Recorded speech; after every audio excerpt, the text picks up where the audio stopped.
हाँ, और जबकि हिंदी को थर्ड लैंग्वेज और इलेक्टिव बना दिया गया था। इलेक्टिव ये भी नहीं कंपलसरी है, कंपलसरी होती तब आप विरोध करते तब भी समझ में आता है। दूसरा ये कॉलोनियल माइंडसेट, अंग्रेजी का विरोध नहीं करेंगे, हिंदी का विरोध करेंगे। आपने कहा डूबते को तिनके का सहारा, दोनों एक दूसरे के लिए तिनका बने हुए हैं, मतलब ये डेस्परेट बिल्कुल डेस्परेट अटेम्प्ट है। देखिए राज ठाकरे का तो मेरा मानना है कुछ है नहीं, ये सिर्फ गुंडागर्दी करने के अलावा कि उत्तर भारतीयों को पीटो, उनको मारो, इसके अलावा उन्होंने अपनी पूरी राजनीति में कुछ किया नहीं है, कोई उपलब्धि नहीं है उनकी कोई विचारधारा नहीं है। एक दिन मोदी की प्रशंसा करते हैं, दूसरे दिन गाली देते हैं, एक दिन शरद पवार से मिलते हैं, दूसरे दिन उनके खिलाफ बोलते हैं, एक दिन उद्धव ठाकरे को तो बहुत समय से विरोध कर रहे हैं, अब उद्धव ठाकरे से दोस्ती हो गई, देवेंद्र फडणवीस के यहाँ मिलने चले जाते हैं, उनके खिलाफ बोलते हैं। तो वो क्या हैं ये पता नहीं, उनको भी मालूम है कि नहीं। तो उनकी कोई राजनीतिक हैसियत महाराष्ट्र की राजनीति में है नहीं। उद्धव ठाकरे के लिए पॉलिटिकल सर्वाइवल का सवाल है। ये जो स्थानीय निकाय के चुनाव होने वाले हैं, खासतौर से बीएमसी के जो चुनाव हैं, वो तय करेंगे कि उद्धव ठाकरे की पार्टी का सर्वाइवल कितना लंबा होगा। सर्वाइवल, बिल्कुल सर्वाइवल का सवाल है। अच्छा। अगर यहां एकनाथ शिंदे और बीजेपी मिलकर बेहतर करते हैं तो फिर उद्धव ठाकरे के लिए बहुत कठिन हो जाएगा, क्योंकि यही BMC he bread and butter है उद्धव ठाकरे की पार्टी का। अच्छा, मैं आपको डेटा देता हूं तो उससे भी क्लियर हो जाएगा। जो पिछला चुनाव हुआ था 2017 में चुनाव हुआ था, 3 साल पहले हो जाना चाहिए था, चुनाव नहीं हुआ। उसमें बीजेपी को 82 सीटें, शिवसेना को 84 सीटें। शिवसेना यूनाइटेड तब थी, तो शिवसेना का कुछ दबदबा है मुंबई शहर पर। सर मैं लेकिन अगला सवाल मैं ये करना चाहता हूँ, ये सारी लड़ाई भाषा के नाम पर हो रही है और वो भी मुंबई शहर में ज़्यादा, मुंबई के बाहर तो हम कुछ ऐसा देख नहीं रहे। मैं ये पूछना चाहता हूं, क्या दिल्ली, मुंबई ऐसे शहरों का कोई रीजनल कैरेक्टर बचता है क्या, बचा हुआ है क्या? क्या आप आज दिल्ली को नॉर्थ से बांध सकते हैं, या मुंबई को मराठी से जोड़ सकते हैं, या दिल्ली को पंजाबी या हिंदी से जोड़कर देख सकते हैं? मैं एक थोड़ा सा डेटा आप मुझे ज़्यादा दे दें, क्यों मैं ये कह रहा हूँ। मुंबई में कौन सी भाषाएं बोली जाती हैं, इसका आप डेटा निकाल लीजिए।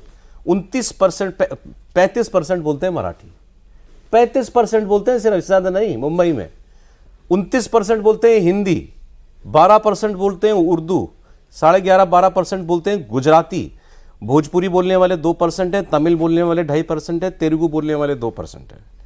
कैसे आप ये मतलब कोंकणी बोलने वाले भी होंगे, कोंकणी बोल मतलब और भी होंगे अलग अलग लोगों से भाषा हो गई। तो आप दिल्ली में निकाल लें तो दिल्ली में भी इसी प्रकार का आपको कुछ ना कुछ मिलेगा, हर भाषा का। दिल्ली और मुंबई ये दो शहर रीजनल तो है ही नहीं, ये ग्लोबल है, ये ग्लोबल है। अंग्रेजी बोलने वाले भी यहाँ सबसे ज़्यादा होंगे मुझे लगता है, और इनको रीजनल में आप बांध भी नहीं सकते।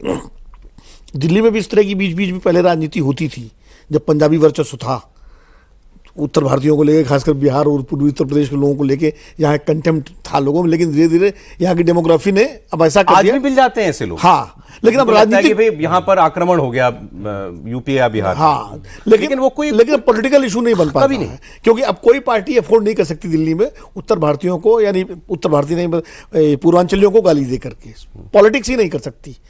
मुंबई की जहाँ तक बात है कि मुंबई में क्या है कि उद्धव ठाकरे के सामने, राज ठाकरे के जैसा प्रदीप जी ने कहा, मैं भी सहमत हूँ कि उनकी वो तो राजनीति को तो कोना तलाश रहे हैं।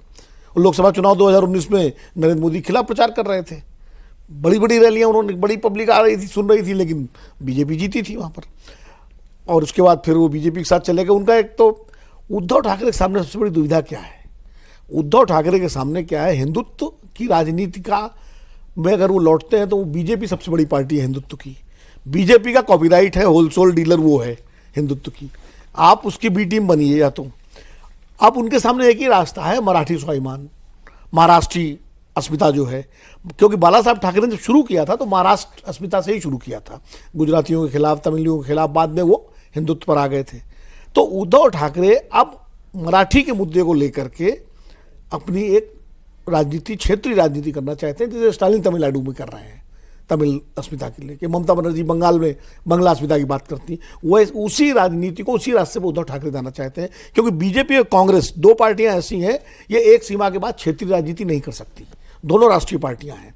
बीजेपी की भी सीमाएं हैं, उसको महाराष्ट्र से बाहर भी पॉलिटिक्स करनी है। कांग्रेस इसीलिए उस मीटिंग में नहीं गई, जब बुलाया भी गया था जहाँ राज और ठाकरे, कांग्रेस बहुत अनकंफर्टेबल है, क्योंकि उसके सामने समस्या, जो बिहार में भी चुनाव लड़ना है, उत्तर प्रदेश में लड़ना है, वो कैसे उनके साथ जाएगी। तो वो उसके लिए दुविधा है।